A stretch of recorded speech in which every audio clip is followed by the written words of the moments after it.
Hello guys, तो आज अपन समझने वाले हैं कर्नल डेंसिटी एस्टिमेशन को।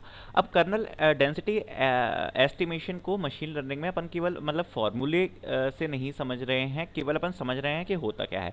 तो जो अपना प्रोबेबिलिटी डेंसिटी फंक्शन है, प्रोबेबिलिटी डेंसिटी फंक्शन, उसको हम उसकी जो हम जिससे कर्व से जो अप्रोक्सीमेट करते हैं अपने हिस्टोग्राम को, उसको हम क्रिएट कर सकते हैं पीडीएफ को using the kernel density estimation. अब जैसे अगर मैं इसका पीडीएफ बनाना चाहूँ तो इसका जो पीडीएफ मतलब प्रोबेबिलिटी डेंसिटी फंक्शन से जो अप्रोक्सीमेशन बनेगा वो कुछ ऐसा बनेगा। ठीक है, ये बनेगा। ठीक है, अब मैं कहूँ कि चलो ऐसा बन रहा है तो बन कैसे रहा है। अगर इसको हमें कंस्ट्रक्ट कराना है अगर कर्नल डेंसिटी एस्टिमेशन से, तो वो कैसे करेंगे। अपन को क्या करते हैं, ये मेरे पास कुछ 6 ऑब्जर्वेशंस हैं। ठीक है, ये 6 ऑब्जर्वेशन है, उस हिसाब से मैंने हिस्टोग्राम बनाया हुआ है। देखो वन, एक ऑब्जर्वेशन यहाँ है, 3 यहाँ है, एक ये है और 2 ये है।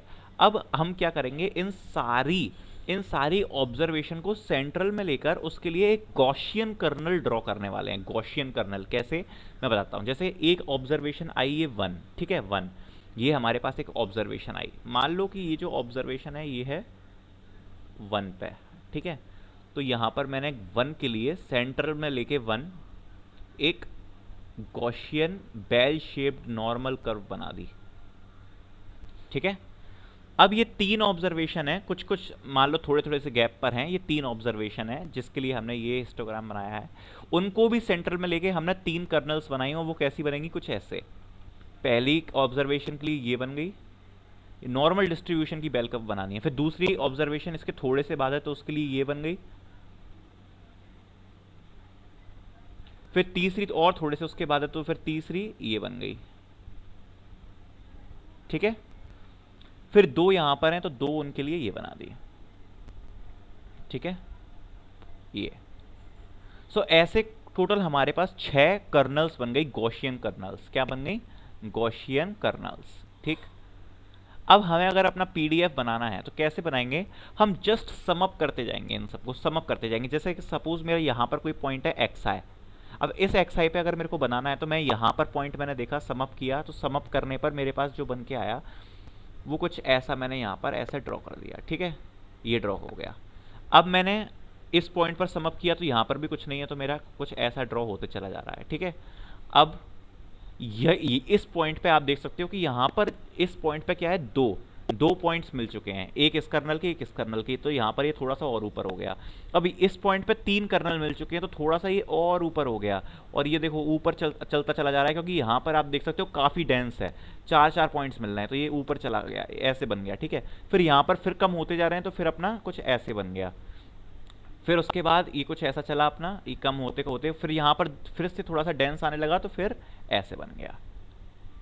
अपना जो पीडीएफ है, अब ये एग्जैक्टली ऐसा कंस्ट्रक्ट होगा कि नहीं ये मुझे नहीं पता, लेकिन ये ऐसे ही बनता है। ठीक है, ये मैंने आपको एक आइडिया दे दिया। तो अपना जो पीडीएफ है उसको हम कंस्ट्रक्ट कर सकते हैं using the kernel density estimation. हम क्या करेंगे, अलग अलग ऑब्जर्वेशंस के लिए इंडिविजुअल गॉसियन कर्नल्स बनाएंगे, उनको सम अप करेंगे और ऐसे एक कर्व बना देंगे। That is all about the kernel density estimation. अच्छा, अब इसमें हाँ एक चीज़ और आती है कि इनकी अपन विड्थ कैसे डिसाइड कर रहे हैं। ये जो विड्थ आ रही है गॉसियन कर्नल की, जैसे अपन मैं मान लो ये ड्रॉ किया, तो सबसे पहले बात करते हैं इस विड्थ को बोलते क्या है। ये जो विड्थ है इसको हम बोलते हैं, बैंड विड्थ। ठीक है, बैंड विड्थ। और मैं किस बेस पे चूज कर रहा हूं, तो ये चूज करने का कोई बेस नहीं है।